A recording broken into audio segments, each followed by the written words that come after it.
देवेन्द्र दास प्रथम स्मारकी वक्तृता माला प्रगति उत्कल संघ आनुकूल्य देवेन्द्र दास प्रथम स्मारकी वक्तृता मेला अनुष्ठित हो राउरकेला संघर सभापति प्रताप कुमार स्वाई अध्यक्षतार डॉक्टर नगेन कुमार दास संयोजन अनुष्ठित कार्यक्रम में से कहले जे देवेन्द्र दास केन्द्र अपेक्षा परिधि विश्वासी थिले।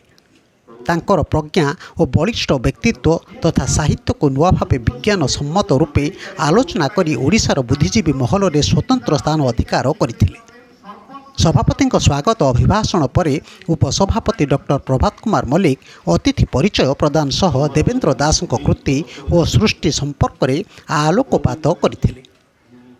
देवेन्द्र दास थिले प्रचंड प्रतिभार अधिकारी। प्रगति उत्कल संघर प्रकाशन उपदेष्टा भाव में से गंगाधर मेहर, मधुसूदन दास, फकीर मोहन सेनापति प्रभृति संकलन प्रकाश करी से ओडिया बाणी भंडार को समृद्ध करी जाइछन्ति।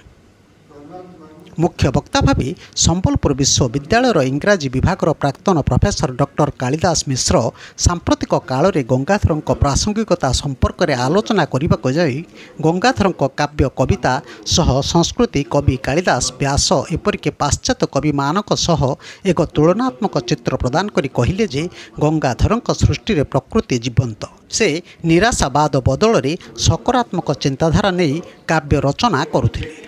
गंगाधर को समालोचक माने स्वभाव कवि भावे अभिहित करथिले मध्य वास्तव में तांकर अधिकांश काव्य बौद्धिक प्रभाव परिलक्षित होइथाय बोली से कहिथिले। एही अवसर में देवेन्द्र दृष्टि द्वितीय भाग एवं देवेन्द्र दास को समर्पित नगेन कुमार दास को बोहेमियान काउल और अन्यान्य प्रबंध अतिथि मानक द्वारा लोकार्पित होइथिला। एही अवसर में पीतवास प्रधान को देवेन्द्र बंधु सम्मान एवं त्रिनाथ सिंह को देवेन्द्र छात्र कवि सम्मान रे सम्मानित करा जायथिला।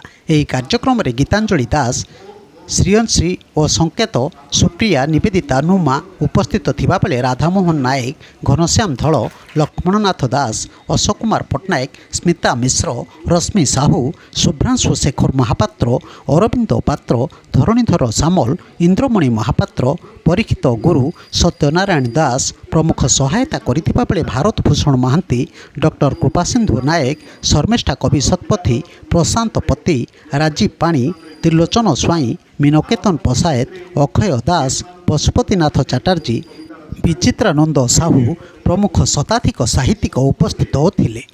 ब्यूरो न्यूज ओडिशा कथा यूट्यूब चैनल को आपण माने देखुचंती। मतामत दियंतु, लाइक करंतु, सब्सक्राइब करंतु और शेयर मध्य करंतु।